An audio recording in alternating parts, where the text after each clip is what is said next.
நாம் எங்கே அதிகம் நம்பிக்கை வைக்கின்றோமோ அங்குதான் அதிகம் ஏமாற்றமும் அடைகின்றோம்.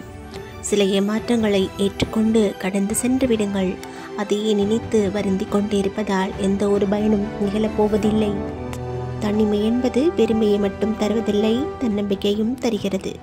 யாரும் இல்லாமலும் வாழ முடியும் என்று. மனிதர்களோடு மனிதர்கள் இணைய பணம்தான் ஒரு பாலமாக இருக்கிறது. அன்பு, பாசம், பரிவு இவையெல்லாம் பணத்திற்கு பிறகுதான். ஒருவரின் முகத்தை வைத்து ஒருபோதும் அகத்தை முடிவு செய்து விடாதே. முதலில் முகமா அல்லது முகமூடியா என்று தெரிந்து கொள். எவ்வளவுதான் வளைந்து கொடுத்தாலும் சில நேரங்களில் மனதை ஒடித்து வேடிக்கை பார்க்கிறது இந்த வாழ்க்கை. யாரையும் வேண்டுமென்று நினைத்த பிறகு யோசிக்காதே.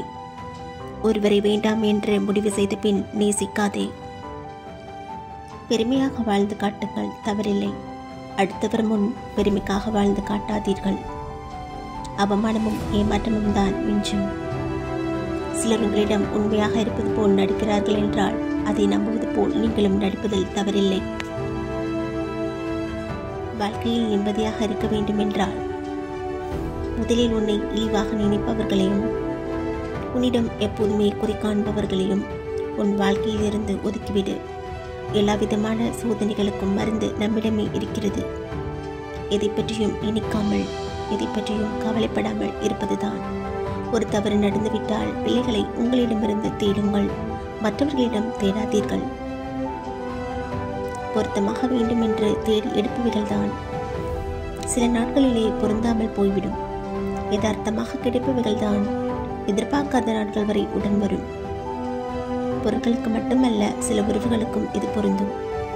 அனைவரும் அருகிலே இருந்தாலும் அனாதையை போல் உணர வைத்து விடுகிறது நாம் நேசித்த ஒருவரின் பிரிவு. வாழ்க்கையில் இந்த இரண்டு விஷயங்களை ஒருபோதும் செய்யாதீர்கள். பொய்யான மனிதரிடம் அன்பு, உண்மையான மனிதரிடம் துரோகம். நீங்கள் ஒருவரை பற்றி ஏதாவது தவறாக கண்டால் இந்த இரண்டு வழிகளில் சிந்தியுங்கள். அந்த நபர் முக்கியமானவராக இருந்தால் விஷயத்தை மறந்துவிடுங்கள். அந்த விஷயம் முக்கியமானதாக இருந்தால் அந்த நபரை மறந்துவிடுங்கள்.